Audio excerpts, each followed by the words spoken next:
I'm going to share with you today my 30-minute Baroque trumpet development routine. Most people who learn the Baroque trumpet are coming to it from the modern trumpet. In my job, most of what I do is play and teach the modern trumpet at the University of Kentucky. But when students come to me and they want to learn the Baroque trumpet, sometimes it's confusing because, wait a minute, if I'm playing this instrument 2, 3, 4 hours a day and want to learn this instrument, do I also practice this instrument 2, 3, 4 hours a day? In my opinion, no. I don't think practicing trumpet 8 hours a day is necessarily such a healthy thing to do. So what I give my students is a 30 minutes every other day routine, and I'm going to share that routine with you today. I divide this routine into three elements. I'm going to share with you a book I recommend you get. This is actually in 3 volumes.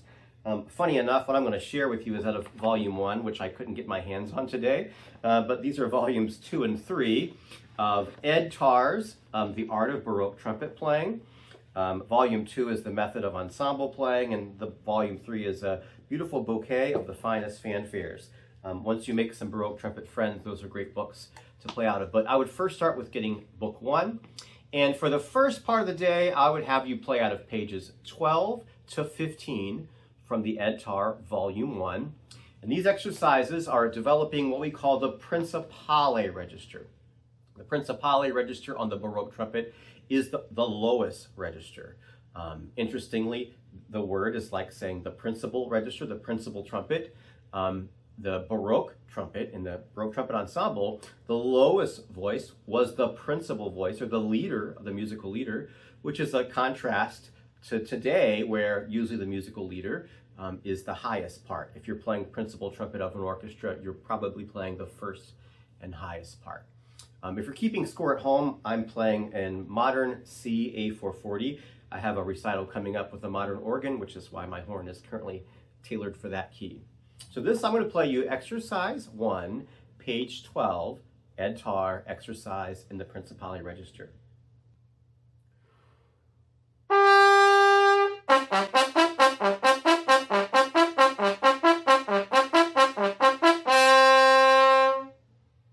I think it's okay to play fairly aggressively. I like to think on the Baroque trumpet that the lower I play, the louder I play, and the higher I play, the softer I play. I'll get to that a bit more in a minute. But I would spend, maybe about 5 to 8 minutes or so playing in the low register. So I'm not going to play it all right now, but like in a routine, as I'm looking at this page, I might play like the first 10 exercises and work my way through those. The second thing I would do is work on the Clarino register. The Clarino register is basically third space C and everything higher. It's the upper register. And when you get to the Clarino register, if you have vent holes, this is where you're going to start using vent holes. In the lower register, if you notice, you can play all those notes with everything closed. But once you get into the upper register, you start using your vent holes. So it's when we're practicing our Clarino exercises that we're going to use our finger technique and learn, all our fingers. This, you might say, will be the Clark studies. Your technique will come out, and you'll develop your right hand technique like you would in the Clark book.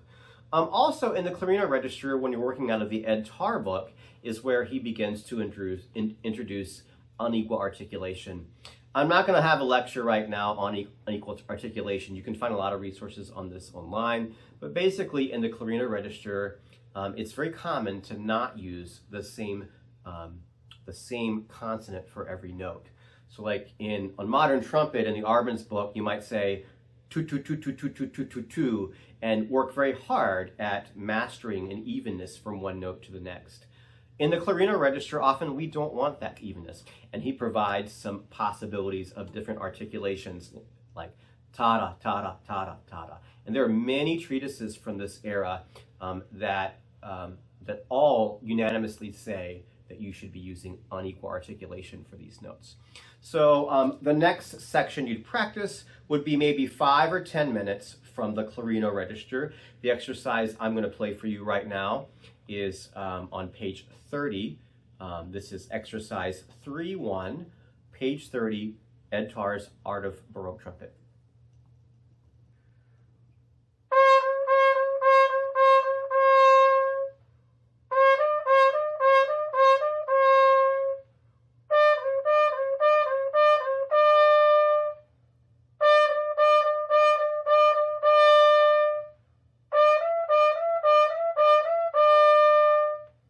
as you see, I'm using my right hand. If you're using the four-holer, this is where you start figuring out which system you use for half-holing on the D.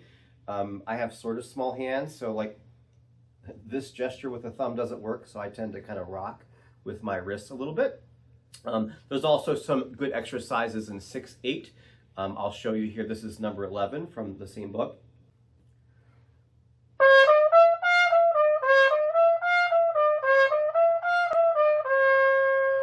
And as you can hear, I'm not playing this in the way I would play an Arbin study. I would play this, if this were Arbin on, trying to develop a modern trumpet sound,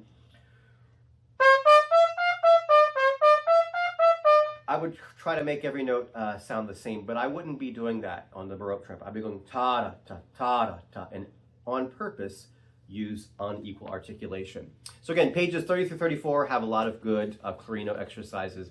And getting back to dynamic, the higher you play, the softer you play. So as you start getting above the staff, softer and softer as you get higher, which again is another maybe contrast of the way we play the modern trumpet. As you're approaching the upper register, think vocally, listen to singers. And you may experiment with different articulations other than just T and D. Something different may work for you. The last part of your practice session, the third and final session of your 30 minutes, would be maybe 15 to 20 minutes of solo repertoire. Or let me just say, of repertoire. I usually start students with solo repertoire, but usually by the second or third semester, I have them also work on orchestral excerpts, and I'll speak about that in a minute. In terms of solo repertoire, I would recommend either the 8 sonatas for Fantini, by Fantini, or the 2 sonatas for Viviani. There's a couple reasons why I recommend those first. First, this music is originally for trumpet and organ. And so when you first make your first few performances, especially if you live in an area where you don't have a Baroque orchestra and harpsichordists to get together with, and you just are limited to playing with like maybe church organs at A440, what's nice about these pieces are originally for trumpet and organ, and most organists will have no problem. Versus if you were to say start with, I don't know, like the Foch or the Telemann. Those pieces are written for orchestra, and when you play with your organist, you're going to give them some orchestral reduction. And let me tell you, some orchestral reductions of Baroque repertoire have a lot of articulation and dynamic markings that are not original, and a lot of them are just way too busy for the art that we're trying to do here. When you play Viviani and you play Fantini, there's a lot of moments where the organ might just have a whole note for the whole measure, and it gives you a lot of freedom to explore these unequal articulations, to play with rubato, and to play expressively. So again, the Fantini sonatas and the Viviani sonatas. Those are what I usually give students in their first few semesters of solo repertoire. After you learn some solo repertoire, a good thing to learn is some orchestral excerpts. If you actually want to sort of gig on the Baroque trumpet, the works I would maybe start with would be like Handel's Messiah. A lot of churches will do that every Christmas and Easter, one or both. And it's not too difficult. That's not so challenging. Trumpet Shall Sound can have some challenges, especially with endurance, but that's not a very difficult piece on Baroque trumpet. There's a lot of also wonderful repertoire by Johann Sebastian Bach. Now that music can be very challenging. I usually start students with the Christmas Oratorio by Bach, first movement. Number 64 is really, really hard and virtuoso. I wouldn't start there when you're a beginner. But I think, especially if you're like, let's say working, like in my case at UK, I might have 3 people working at the same time. One might be a graduate student who's played a few years, and then the other 2 students might be undergrads, and I can put the graduate student on the first part and the undergrads on the second and third, and they can have a nice time together as a section. But learning this music is also useful because, frankly, it's a lot more likely you'll get called to play at a church on the Messiah then the phone's going to ring to ask you to play like a Fantini sonata. I mean, it does happen. I've done it. But often we'll get the opportunities to play these wonderful choral works first. Lots of towns have choral societies that will do B minor Mass, Christmas Oratorio, Handel's Messiah, and those sorts of things. There are great compilations of repertoire you can get of Handel's music, of Purcell's music, of Bach's music.